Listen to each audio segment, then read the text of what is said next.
ইতিহাস ভোট পাইলে অত বড় বাচ্চারা পারবে না। তাহলে কারণ কি? কারণ বুঝে ভাবতে হবে। ওরা জানে যদি পরিবেশে আমিরপুর নাগরিকদের বাচ্চাগুলো হাতে বেলুন ফাটা উঠে যায়, তাহলে অভিষেক ব্যানার্জি, মমতা ব্যানার্জি তৃণমূলের হয়ে লড়াইটা কে করবে? মারামারিটা কে করবে? পুরোপুরিটা কে করবে? যুদ্ধবাজিটা কে করবে? বোমাবাজিটা কে করবে? সেই জন্য এই বিষয়ে বলতে কি হবে?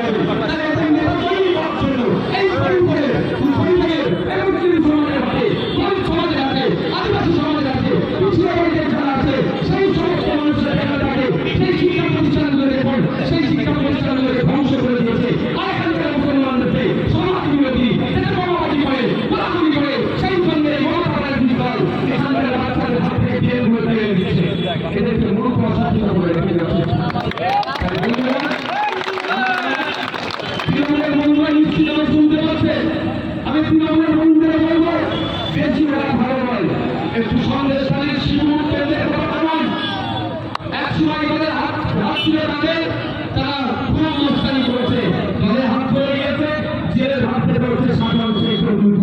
এটা মাথায় রাখবেন।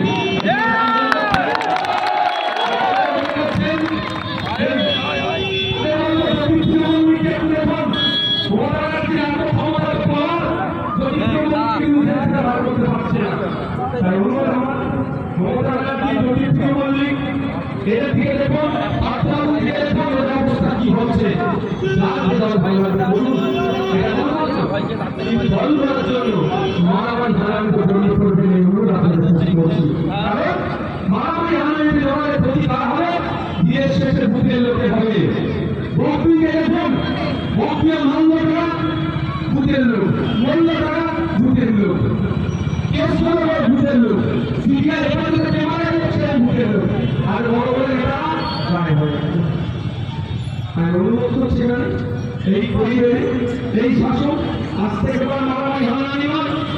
যারা 90 কথা বলে সেই অবস্থা হয়ে আসছে। আর কতদিন চলবে?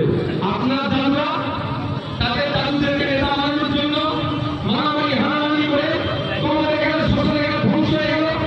আপনার বাবারা তাদের নেতা, তাদের বাবাদেরকে নেতা বানানোর জন্য মারামারি হানাহানি করে ধ্বংস হয়ে গেল, তোমাদের শোষণে চলে গেল।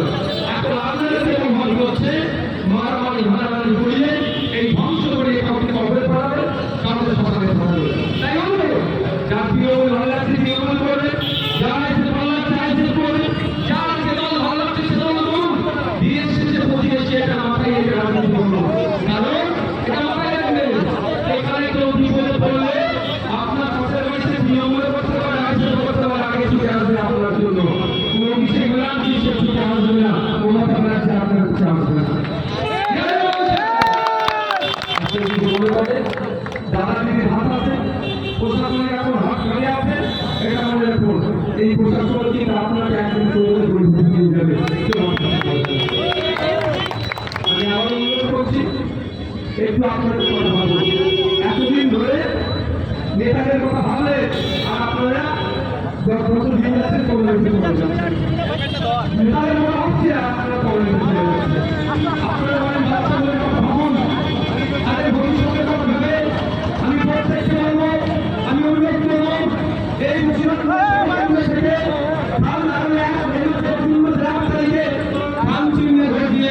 পার্লামেন্টে পাঠান, পার্লামেন্টে গিয়ে শিক্ষার কথা বলবে, স্বাস্থ্যের কথা বলবে, শ্রমজীবী মানুষের কথা বলবে, বঞ্চিত মানুষের কথা বলবে, চাকরি চুরি বিরুদ্ধে কথা বলবে, বাচ্চাদের মিড ডে মিল চুরি হয়ে যাচ্ছে তার বিরুদ্ধে কথা বলবে, রাশন চুরি হচ্ছে তার বিরুদ্ধে কথা বলবে, এখানে মৎস্যজীবী যারা আছে কথা বলবে। বাংলাদেশ সুস্থ থাকবে। আপনাদের কাছে আমি অনুরোধ আবার করছি, এই ভোটের জন্য আপনারা মারামারি হানাহানিতে জড়িয়ে পড়বেন না। কারণ ভোট চলে যাবে, নেতা দিল্লি চলে যাবে, ভোটারকে ভোট যাবে, নেতা দিল্লি চলে যাবে। যারা মারামারি হানাহানিতে জড়াচ্ছেন তাদের পাশে কিন্তু নেতা থাকবে না। যদি সত্যিকারের মধ্যে তাদের পাশে নেতা থাকতো, তাহলে অনুব্রত মন্ডলকে এতদিন জেলের ভাবতে হবে না, তিহারের ভাবতে হবে না।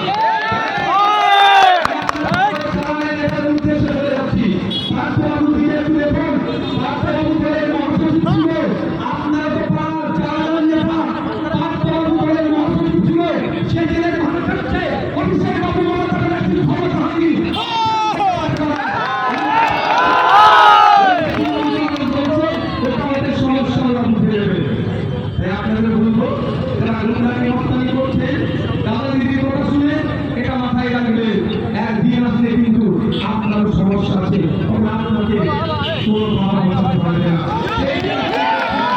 আমি সেদিকে চাইছি না, কারণ আপনি আমার ভাই, আপনাকে ভুল বুঝিয়ে আমাকে মারামারি দিয়ে ফেলে দিচ্ছে। আপনার হাতে পেন থাকতো, আপনার হাতে যদি কলম থাকতো, আপনার হাতে যদি বই থাকতো, আপনি এই মারামারিতে জড়িয়ে পড়তেন না 300 টাকা 500 টাকার জন্য।